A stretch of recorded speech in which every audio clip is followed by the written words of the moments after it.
So as you guys know, between the Doge cuts and just the regular Republican budget cuts, scientific research in this country has been destroyed. Medical research in this country has been destroyed. One of the things we talked about is the cuts to pediatric cancer research. And here we have a report from CBS Sunday Morning, and they really lay out the real world impacts of what it means to go after cancer research.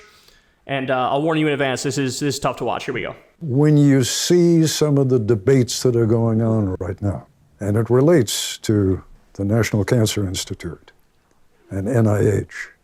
Raises the hair on the back of my neck. Kevin Callahan was a Marine in Vietnam when he barely survived stepping on a landmine.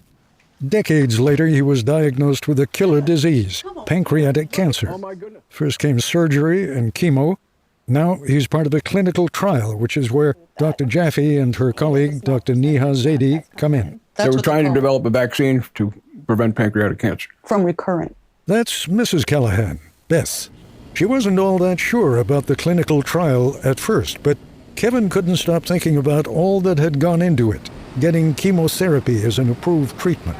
They would shoot me up with 3 drugs, and the 4th one, I would go home with a little bag on my chest. It wouldn't come out until Friday. It had to be done over 40 hours. I thought to myself, how many poor bastards went through tests to get that done? So I thought, if there's anything that I can do, I'm more than happy to go in with the study and see if I can help somebody else later on or develop this vaccine. Pancreatic cancer is particularly nasty even when, as with Kevin, it's detected early. The experimental vaccine they've been administering to him is promising. But your chances of recurrence are 80%, and your chances of being alive in 5 years is 20%. Whoa. He is 4.5 years out without recurrence, part of a small cohort of patients who received the vaccine on that trial, who are, like him, doing well without recurrence. Could it be anything other than the vaccine? We don't believe so. This is not a cancer where sometimes it looks less aggressive than other times. This is a cancer that uniformly, it doesn't matter who you are, it comes back. So far it hasn't. It has not. Bottom line, I'm cancer-free. 5 years. Now the Callahans are concerned the cuts at NIH could interfere with or even stop Kevin's vaccine trial. They claim that they're not cutting back on any of the science, on any of the people who are really doing the research.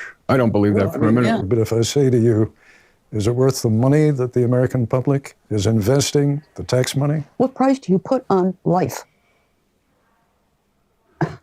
It's our lives. It's our children's lives. It's our grandchildren's lives. What price do you put on that? There.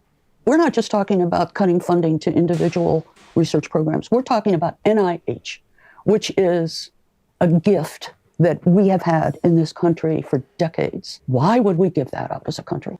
This is the real world impact of the cuts, right? Is here you have a guy who had pancreatic cancer, was in this trial for a pancreatic cancer vaccine to stop it from reoccurring. It seems to have worked, but if the budget cuts all hit, then you just throw this in the garbage, just like you throw in the garbage all of the trials on Alzheimer's disease and all the long-term trial. I mean, they had some studies going for like literally decades, and they pulled the plug and cut the funding for it, right? Like, think about the devastation. You can't just, that's not something, we'll just fire it back up. That's not how it works. Once it's gone, it's gone. And so this is an example of this is showing promise, and pull the plug on it anyway. And this is what you get from these psychopathic billionaire nihilists who don't give a fuck about anything but greed and profit and control and power. This is what you get from them. This is what it looks like when they actually govern. And I'm to this day, I'm stunned. More people don't talk about the laundry list of disturbing cuts, which impact this entire country. But we're talking about cuts to cancer research, as you saw, including children's cancer research, Meals on Wheels, the CFPB, nuclear safety officials, FEMA, the Department of Education, firing 83,000 veterans, firing 250,000 public workers total, cutting half the Social Security offices, getting rid of food safety inspectors and routine, food safety reviews, getting rid of air traffic controllers, getting rid of scientific research and medical research. By the way, another big part of this is, the attempt to ban foreign students or go through all of their social media to find things to kick them out for. Well, what do you think the impact of that is? It's this thing called brain drain, where the best and the brightest no longer want to come here, and we don't get the best research here anymore. We don't get the best medicine here anymore. Like, this is what's happening. And to pull the plug on stuff like this, I mean, if you're creating a government budget, one of the things at the top has to be giving everybody healthcare, number one, but number two, doing further scientific and medical research to find the cures of the future, to find the medicine of the future.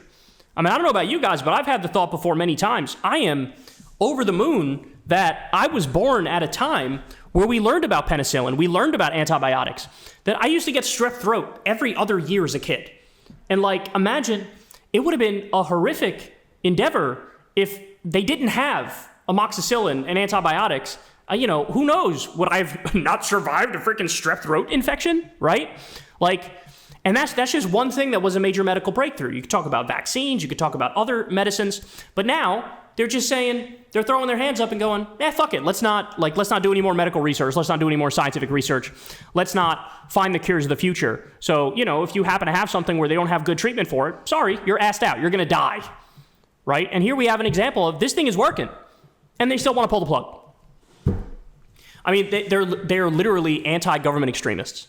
This is a robber baron coup where they want to take over the government and loot the treasury for themselves and screw over everybody else. I like what that woman said.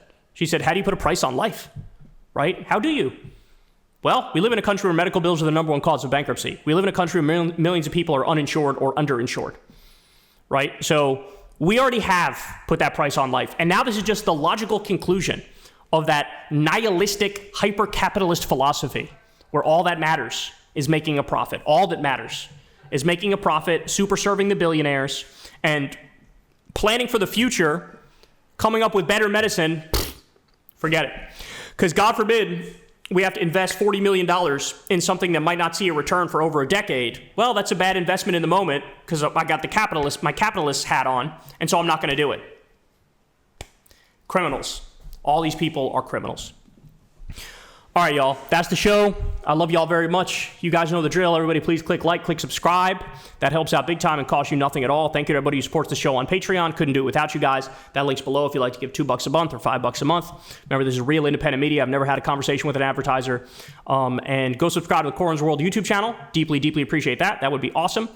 And I'm not sure if we're gonna have number one Kyle and Corin this week because we don't have internet here. So I'm recording this on my data. So, but also I'm not sure we're gonna have Crystal Kyle and friends this week because we don't have internet. So we're trying to get it fixed, but it's been a long ordeal. But anyway, I love you guys and I'll talk to you soon. Everybody have a great rest of your day. Hey y'all, do me a favor and like and subscribe. It helps out big time in the algorithm. Click the bell as well for notifications when videos drop, and watch that video on screen right now. You know you want to.